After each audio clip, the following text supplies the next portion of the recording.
Evet arkadaşlar, bugün kendi yüzümüzü çiziyoruz. Haydi başlayalım.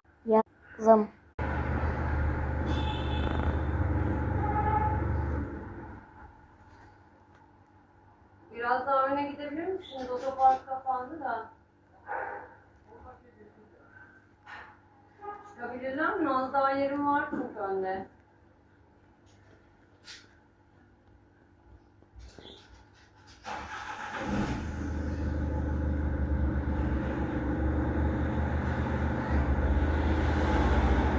Tamamdır. Teşekkür ederim.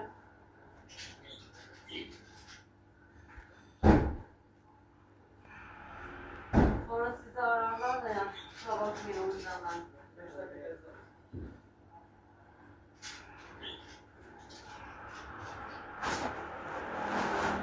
Oha, Minecraft'taki köylüye benzedim.